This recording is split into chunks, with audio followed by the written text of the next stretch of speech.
hello it's rocket Mushahary नोंसोरजों मोनसे बाथ्रा discussion खालामनांगौ दंमोन माने आंना इउटुब चेनेला मनिटाइजेशना डिसेबल जाबाय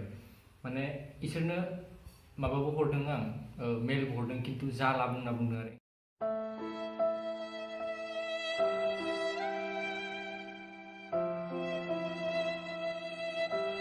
ओंखायनो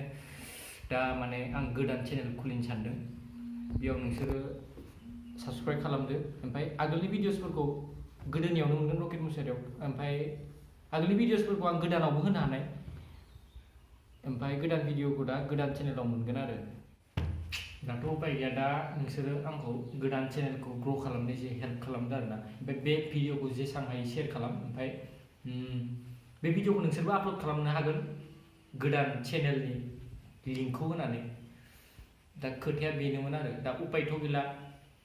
बिसोरनोबो आं मेल सेल हरबाय दा जालांनो बुंबायबा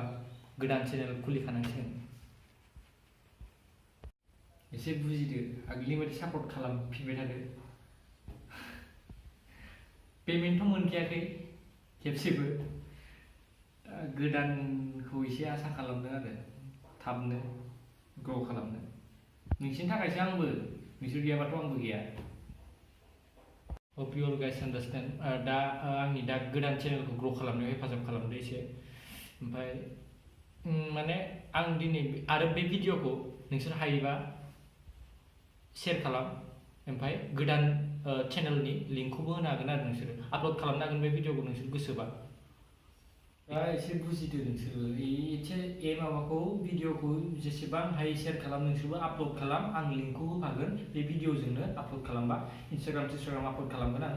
नोंसोरबो खालाम लिंकखौ होफादेरगोन ओमफ्राय शेयार खालाम बेनो आरो गोजोन्थों श' योर लाभ